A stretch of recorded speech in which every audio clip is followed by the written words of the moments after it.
ప్రస్తుతం మనతో పాటుగా ఉన్నారు నిజామాబాద్ నగర మాజీ మేయర్ దండు నీతు కిరణ్ గారు. మేడం, మీకు నిజామాబాద్ జిల్లా ప్రజల తరపున, భారతీయ ఛానల్ ప్రేక్షకుల తరపున, భారతీయ ఛానల్ తరపున అంతర్జాతీయ మహిళా దినోత్సవ శుభాకాంక్షలు. థ్యాంక్ యూ అండి. అలాగే భారతీయ ఛానల్ ప్రేక్షకులకి, నిజామాబాద్ నగరంలో ఉన్నట్టు ప్రతి మహిళకి, అలాగే అన్ని రంగాల్లో పనిచేస్తున్నట్టు మా మహిళా మనులందరికీ కూడా నా హృదయపూర్వక మహిళా దినోత్సవ శుభాకాంక్షలు తెలియజేస్తున్నాను. మరి మహిళా దినోత్సవ సందర్భంగా ఒక మహిళగా మీరు మేయర్గా పనిచేయడం మీకు ఎట్లా అనిపించింది? నా మొత్తం జీవితంలోనే ఈ 5 సంవత్సరాలు ఎప్పటికి కూడా మరవలేనటువంటి అపురూపమైనటువంటి రోజులుగా నేను చెప్పుకోవడానికి గర్వపడుతున్నాను.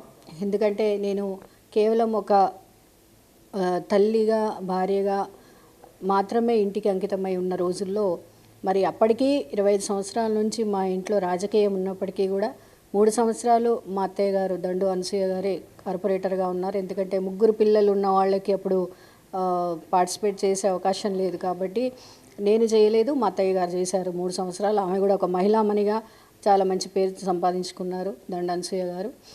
ఆ తర్వాత 3 పిల్లల్ని తీసేసిన తర్వాత 3 పిల్లలు ఉన్నా కూడా పార్టిసిపేట్ చేయొచ్చు అన్నప్పుడు మొన్న నేను ఎన్నికల్లో రావడం జరిగింది.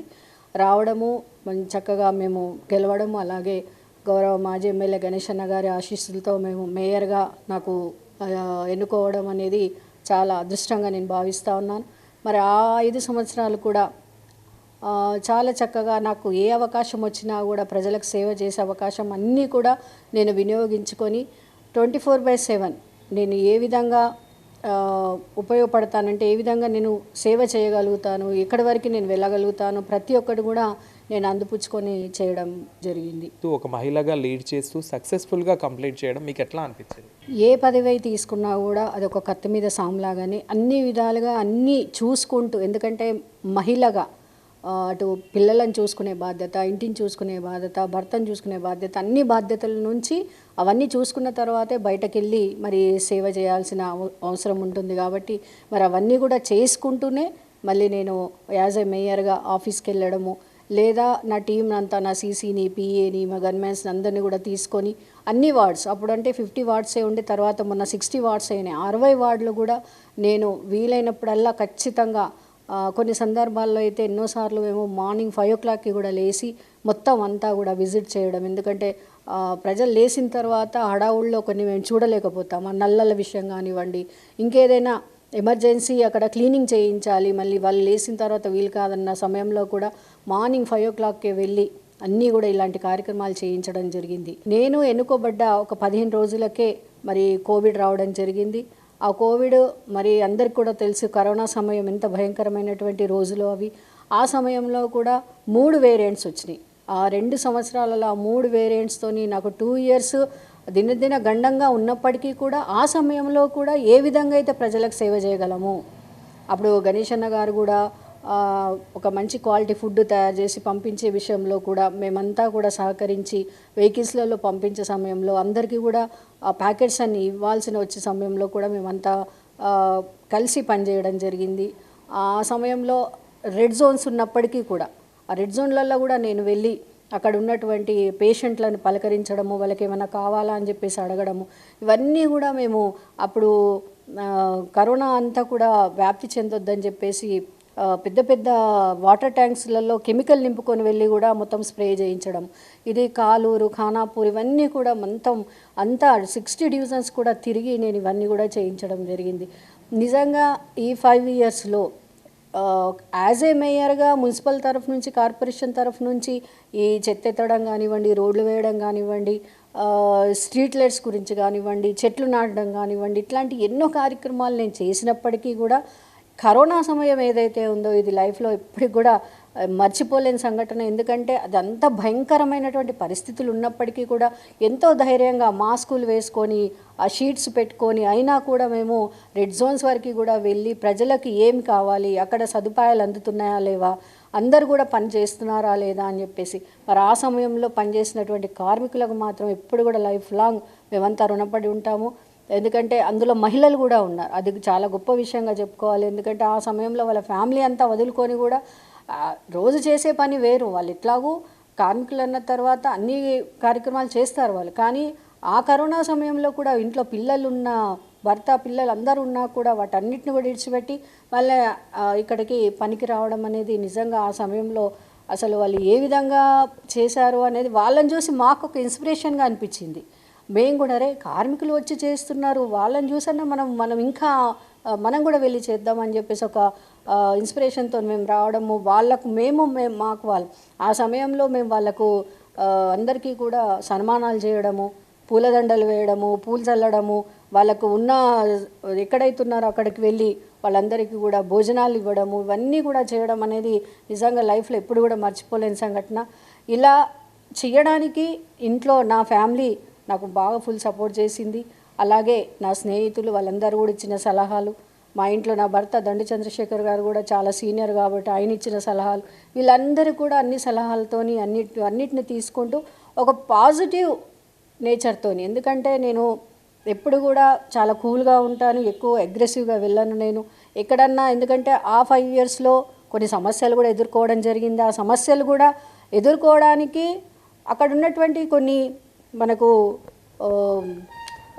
నిధులు సరైన టైంకి అందకపోవడం కానివ్వండి, ఆ సమయంలో వాళ్ళకు ఒక రోడ్ పడకపోవడం కానివ్వండి, లేదంటే డ్రైనేజ్ సమస్య కానివ్వండి, అట్లాంటప్పుడు ప్రజల నుంచి మనకు ఒక నెగిటివ్ వచ్చినప్పుడు ఆ సమస్యను అక్కడి వరకు ఉంచి దాన్ని నివారించడానికి ప్రయత్నం చేసి వెంటనే వాళ్ళందరినీ కూడా పిలిపించి ఆ టీంని అంతా పిలిపించి దానికి తగ్గట్టుగా నిలబడి పనులు చేయించడం, ఇవన్నీ కూడా చేయాలంటే చాలా ఓపిక కావాలి. ఇవన్నిటితోని మరి ఒక పాజిటివ్ నేచర్తోని వెళ్ళాను కాబట్టి ఈ 5 ఇయర్స్ మాత్రం నేను 100% సక్సెస్ఫుల్గా నేను చేశానని నేను గట్టిగా నమ్ముతానండి. మేడం, మరి మీకన్నా ముందున్న మేయర్లకు 5 సంవత్సరాల్లో 1 సంవత్సరము ఎన్నికల కోడ్ దృష్ట్యా వదిలేసిన 4 సంవత్సరాలు వారు అభివృద్ధి చేయడానికి వారికి టైం దొరికింది. కానీ మీకు మీ టైంలో ప్రజలకు కేవలం నగర అభివృద్ధికి సేవ చేయడమే కాకుండా ఆరోగ్యపరంగా కూడా సేవ చేసిన అదృష్టం మీ ఒక్కరికే దక్కింది. మరి దీనికి మీరు ఎట్లా అంటారు? ఇప్పుడు 5 సంవత్సరాలలో అంతకుముందు కూడా 5 సంవత్సరాలలో అంత పని జరిగిందో లేదు, కానీ ఈ 5 సంవత్సరాలలో అంత ముందు కన్నా కూడా మేము ఎక్కువ పని చేశామని నేను గర్వంగా చెప్పగలను. 2 ఇయర్స్ కోవిడ్కి వెళ్ళినా, ఇంకొక 1.5 ఇయర్ ఎలక్షన్ కోడ్స్ అనుకుంటూ పోయినా కూడా మిగతా టైంలలో పనులు జరుగుతూనే ఉన్నాయి, ఎక్కడ కూడా ఆపలేదు.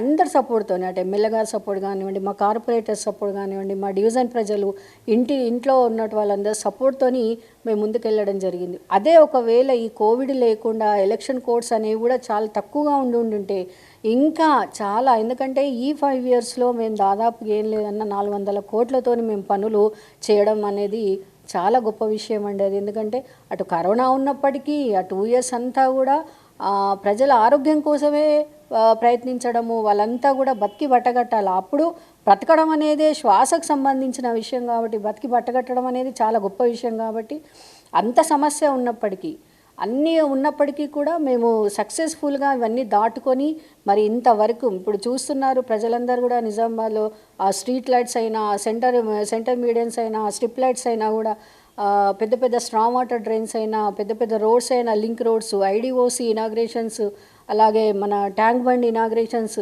ఇవన్నీ కూడా కేటీఆర్ గారు రావడము, కొత్తగా ఇప్పుడు నిర్మించినటువంటి మా మున్సిపల్ కార్పొరేషన్ భవనం, అందులో కూర్చున్నటువంటి తొలి మహిళా మేయర్ని నేనే. అది నాకు ఒక అదృష్టంగా నేను భావిస్తూ ఉన్నాను. అక్కడ ఉన్నటువంటి శిలాఫలకం మీద కూడా నేను, డిప్యూటీ మేయర్ గారు, 60 మంది కార్పొరేటర్స్, వీళ్ళందరి పేర్లు ఎప్పటికీ శాశ్వతంగా అక్కడ ఉండడము, ఇలాంటి ఎన్నో ఐటీ హబ్ తెచ్చుకోవడం, ఇవన్నీ కూడా మరిపురాని సంఘటనలు. ఇవన్నీ కూడా నా పీరియడ్లో అవ్వడం అనేది నిజంగా భగవంతుడిచ్చిన మహా అదృష్టంగా నేను భావిస్తాను. ఒక మహిళా మేయర్గా సక్సెస్ఫుల్గా మీరు కంప్లీట్ చేశారు కాబట్టి ఎవరైతే కొత్తగా పొలిటికల్గా రావాలనుకుంటున్న మహిళలకు మహిళా దినోత్సవ సందర్భంగా మీరు ఇచ్చే టిప్స్ ఏంటి? పొలిటికల్లో మొత్తం రాజకీయంలోనే రిజర్వేషన్స్ పెరుగుతూ ఉన్నాయి మహిళలకి. అటు అసెంబ్లీలో కానివ్వండి, ఇక్కడ కూడా లోకల్లో కూడా 50% అనేది మహిళలకు రాబోతుంది కాబట్టి తప్పకుండా ఈసారి మహిళలకు చాలా ఎక్కువ అవకాశం ఉంది పొలిటికల్లో రావడానికి. అయితే వాళ్ళందరికీ కూడా నేను మనస్ఫూర్తిగా వెల్కమ్ తెలియజేస్తూ ఉన్నాను. మీరు అన్నట్టుగా మహిళలు రాజకీయంలో రావాలనేది పెద్ద టాస్క్. వచ్చిన తర్వాత దాన్ని ఎలా నిలబెట్టుకోవాలి, ఎలా నిలదొక్కుకోవాలనేది కూడా అంతకన్నా పెద్ద టాస్క్. వీటన్నిటినీ కూడా నేను ఇంతకుముందు చెప్పినట్టుగా పాజిటివ్ నేచర్ అనేది చాలా చాలా కంపల్సరీ. ఎట్టి పరిస్థితుల్లో కూడా ఎన్నో సమస్యలు మనం చూడాలి, ఎందుకంటే రకరకాలైనటువంటి ప్రజలను మనం చూస్తాం. రోజు లేస్తే రకరకాలైనటువంటి సమస్యలతో మనము బయటకు వెళ్ళాల్సి ఉంటుంది. ఈరోజు ఈరోజు ఒక సమస్య నా దగ్గరకు వచ్చింది అని అంటే నేను మాత్రం ఖచ్చితంగా అది అప్పుడే నాకు సార్ట్ అవుట్ అయిపోవాలి. ఖచ్చితంగా ఆ డిపార్ట్మెంట్కి సంబంధించిన వాళ్ళందరినీ నేను తీసుకొని వెళ్ళి వాళ్ళందరితో మీటింగ్ పెట్టి అవన్నీ కూడా నేను ఆ రోజే కంప్లీట్ చేసే వరకు వదిలిపెట్టేదాన్ని కాదు. ఈ విధంగా నేను ఇవన్నీ కూడా సార్ట్అవుట్ చేయడం అనేది జరిగింది. కాబట్టి ఈ విధంగానే మీరు ఇప్పుడు ఎవరైతే వస్తున్నారో అది యాజ్ అ కార్పొరేటర్ కానివ్వండి, మేయర్ కానివ్వండి, ఎవరు వచ్చినా సరే మహిళలకు కావాల్సింది ఓపిక కంపల్సరీ ఉండాలి. రాజకీయంలో ఉన్నప్పుడు పాజిటివ్ నేచర్ ఉండాలి. ఎప్పుడు కూడా నవ్వుతూ పలకరిస్తూ అందరితో పాటుగా కలివిడిగా ఉంటూ వాళ్ళల్లో ఒకలాగా మనం మసులుకున్న రోజే మనం సక్సెస్ఫుల్గా ఉండగలుగుతాం. అదే నా విజయానికి కూడా కారణమని నేను గట్టిగా నమ్ముతాను. ఎందుకంటే వాళ్ళతో కలిసి మనం ఉన్నప్పుడే, ఇప్పుడు మనం ఒక వార్డుకి వెళ్ళాము అని అంటే వాళ్ళతో పాటు కూర్చోవాలి. 10 మందితో కూర్చొని సమస్యలన్నీ తెలుసుకొని మరి వాటిని ఏ విధంగా మనం సార్ట్అవుట్ చేయగలుగుతామని చెప్పేసి వాళ్ళని కూడా మనము అడిగి తెలుసుకోవాలి. వాళ్ళు కూడా వాళ్ళకి తెలిసినటువంటి ఉదాహరణలు మనకు చెప్తూ ఉంటారు. లేదమ్మా ఈ విధంగా చేస్తే బాగుంటుంది. అట్లా నాకు కూడా చాలాసార్లు వాళ్ళు సలహాలు ఇవ్వడం జరిగింది. కాబట్టి ఈ విధంగా మనుషులను అందరినీ కూడా కలుపుకుంటూ పోతుంటేనే మనకు ఒక సక్సెస్ఫుల్గా మనకు అది ఏ రాజకీయ హోదా అయినా సరే అది సక్సెస్ఫుల్గా మనము విజయవంతంగా బయటకు రాగలుగుతాం. కాబట్టి ఈ విధంగా అవగాహన అంటే ఒక ఏదైనా పరిస్థితి వచ్చిందంటే దాని మీద అవగాహన కల్పించుకోవడము, అలాగే అందరితో కలిసి ఉండడము, నవ్వుతో ఓపికతోని అది సార్ట్అవుట్ అయ్యే వరకు ప్రజలందరితోని కూడా మమేకమై తిరిగితే తప్పకుండా అది ఏ పోస్ట్ అయినా సరే మనం 100% రాణించగలుగుతాము. పొలిటికల్గా వచ్చేవారు అవగాహన కల్పించుకోవాలి అని మీరు చెప్తా ఉన్నారు. మీ విషయానికి వస్తే మేడం, మీరు ఎన్నో సభలకు ఎన్నో సమావేశాలకు వెళ్తూ ఉండేవారు. ఖచ్చితంగా మీ టైం ప్రకారం మీరు అటెండ్ అయ్యేవారు. అయితే ఏ సమావేశానికి అటెండ్ అయినా అక్కడ మీరు ధారాళంగా మాట్లాడగలిగే శక్తి మీకుంది. చాలామంది మిమ్మల్ని ప్రశంసించేవారు. మేడం చాలా బాగా మాట్లాడతారు, ఏ టాపిక్ ఇచ్చినా చాలా చక్కగా విశ్లేషిస్తారు, ఆ సమయానికి ఆ సందర్భానికి చాలా చక్కగా మాట్లాడతారని. ఇది ఎలా సాధ్యమవుతుండే మేడం? ఇది మాత్రం నాకు చదువు నేర్పిన నా తల్లిదండ్రులకి, నా గురువులకి ముందుగా నేను చాలా చాలా కృతజ్ఞతలు తెలియజేసుకుంటా. ఎందుకంటే మా అమ్మ నాన్నకి అంతగా చదువు రాకపోయినా కూడా మమ్మల్ని కష్టపడి చదివించి చదువు యొక్క విలువను తెలియజేశారు. మా గురువులు కూడా చాలా చక్కగా, నేను చదివింది గీతా కాన్వెంట్ స్కూల్, అందుకే నాకు భగవద్గీత మీద చాలా పట్టుంది. పైగా వాటి నుంచి నేను నేర్చుకుంది కూడా చాలా ఉంది.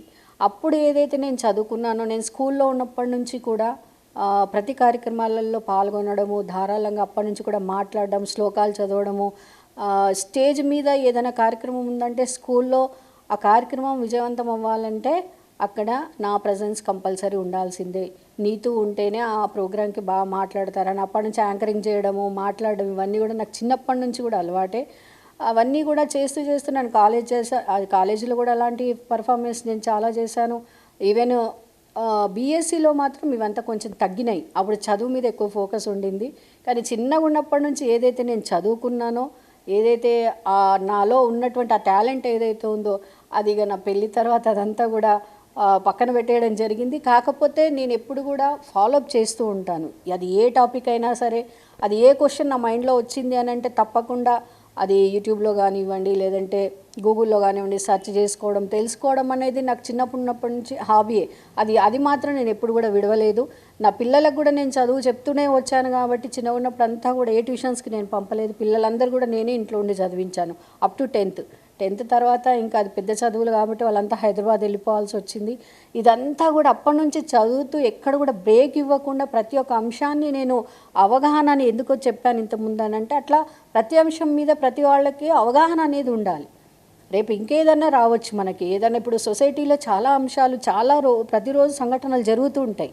ఆ సంఘటన గురించి మనం తెలుసుకోవాలి అని అంటే దాని వెనకాల ముందు అసలు ఏం జరిగింది, ఇవన్నీ కూడా ఎప్పటికప్పుడు కూడా మనం అప్డేట్ అవుతూ ఉండాలి. అట్లా అప్డేట్ అవుతూ, లేదా మనకి ఈరోజు ప్రోగ్రామ్ ఉంది అని అంటే దాని గురించి ముందే తెలుసుకోవడము, దాని గురించి ముందే అన్నీ రాసుకోవడము, చదువుకోవడము, ఇవన్నీ కూడా చేసుకుంటే తప్పకుండా అందరూ నాలాగా చక్కగా చెప్పగలుగుతారు, మాట్లాడగలుగుతారు. ఇది నాకు ముందు నుంచి ఉన్న అలవాటు కాబట్టి నాకు మేయర్గా ఉన్నప్పుడు కూడా ఇలాంటి ఇబ్బంది నాకు కలగలేదు. అందుకే నేను ధారాళంగా చెప్పడం జరిగింది. ఎక్కడ ఏ ప్రోగ్రాం ఉన్నా, ఏ అంశం ఉన్నా కూడా నేను ఎక్కడ కూడా నాకు స్టేజ్ ఫియర్ అనేది లేదు, నాకు ఎక్కడ కూడా భయం అనేది ఉండదు. నేను చక్కగా అన్నీ చెప్పగలను. మహిళలు అన్ని రంగాల్లో ఇంకా ముందుకు రావాలి అంటే ప్రభుత్వం నుంచి కూడా ఎలాంటి సపోర్ట్ ఉంటే బాగుంటుంది అంటారు? మహిళలకు ఖచ్చితంగా ఇంట్లో సపోర్ట్ ఎలా ఉంటుందో ప్రభుత్వం నుంచి కూడా సపోర్ట్ అలా ఉంటేనే ప్రతి మహిళ అన్నిట్లోనూ కూడా అన్ని రంగాల్లో కూడా రాణించగలుగుతారు. ఎందుకంటే ఇప్పుడు మొన్నటి వరకు కూడా బీఆర్ఎస్ ప్రభుత్వం ఉన్నప్పుడు మాజీ ముఖ్యమంత్రి వర్యులు కేసీఆర్ గారు ఉన్నప్పుడు మహిళల కోసం మహిళా కడుపులో బీజం పడ్డ నాటి నుంచి తను పుట్టి పెరిగి పెద్దయిన తర్వాత పెళ్ళిళ్ళ తర్వాత ఉద్యోగాలప్పుడు అలాగే మనిషి చనిపోయి గౌరవంగా వెళ్ళేంత వరకు కూడా ఆయన పథకాలను ఆయన మొత్తం రచించడం జరిగింది. దాని ప్రకారంగా చూసుకుంటే అసలు మహిళలకి ముఖ్యంగా పెద్దపీట వేసి వాళ్ళు ప్రతి దాంట్లో కూడా రాణించాలి అని చెప్పేసి ముఖ్యంగా అందులో చూసుకుంటే దళిత బంధు మహిళల పేరు మీదనే ఇవ్వడము, ఆ వచ్చిన దాంతో వాళ్ళు ఏది చేయగలుగుతారు, అది మిషన్స్ కొనుక్కుంటారా లేదా ఎంబ్రాయిడరీస్ తీసుకుంటారా లేదా ట్రాక్టర్స్ నడిపించుకుంటారా, కార్లు తీసుకుంటారా, మీరు ఏ విధంగా అయినా సరే మీరు పైకి వెళ్ళడమే మాకు ముఖ్యమని చెప్పేసి చాలా కార్యక్రమాలు, చాలా సంక్షేమ పథకాలు, ఆడపిల్ల పుడితే 13,000 ఇవ్వడము, కేసీఆర్ కిట్ ఇవ్వడము, అలాగే మహిళ ఒక చక్కటి బిడ్డను ఆరోగ్యవంతమైన బిడ్డను కనాలని చెప్పేసి న్యూట్రిషన్ కిట్స్ ఇవ్వడము, అలాగే పుట్టిన తర్వాత పెళ్ళిళ్ళప్పుడు చక్కగా చదువుకోవడానికి అన్ని గురుకులాలు తీసుకొచ్చారు. అందులో మళ్ళీ తర్వాత బయటకు వెళ్ళడానికి 20 లక్షలు ఓవర్సీస్ లోన్స్ కూడా ఇవ్వడం జరిగింది.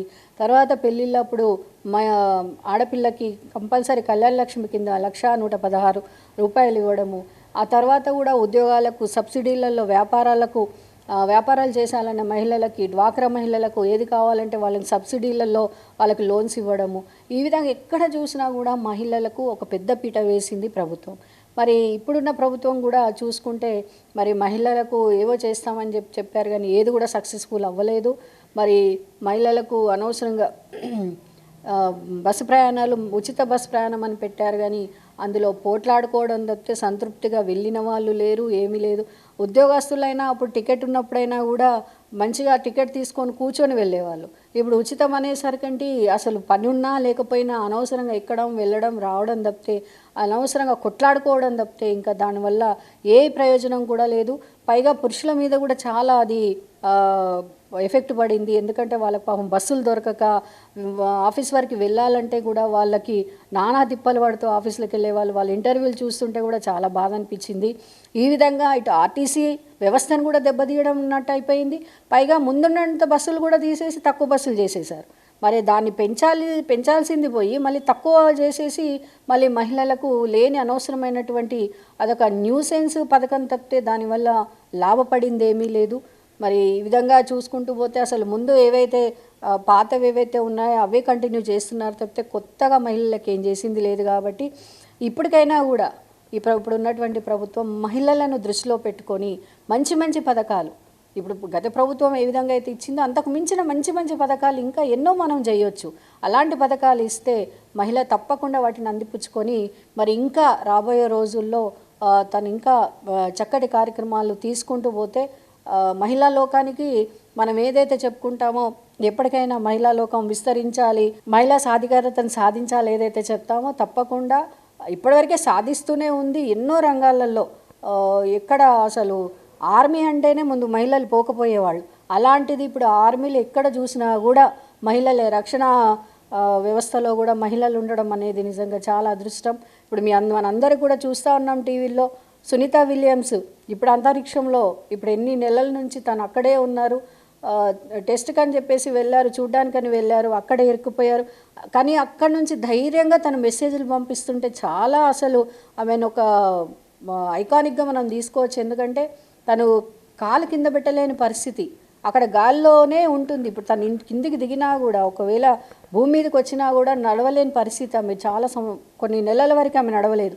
అయినా కూడా మొక్కవని ధైర్యంతో నేను ఎప్పటికైనా భూమి మీదకి వస్తాను, నేను మంచిగా అవుతాను, నేను మళ్ళీ ఇలాంటి కార్యక్రమాలు ఇంకా తీసుకుంటాను, నేను మళ్ళీ వెళ్తాను అంతరిక్షంలో. కానీ తను ఎంత ధైర్యంగా చెప్తుందంటే అదే మహిళ యొక్క గొప్పతనం, మహిళ యొక్క ధైర్యం అక్కడే ఉంటుంది. ఆ ధైర్యాన్ని మనం బయటకు తెచ్చుకోవాలి.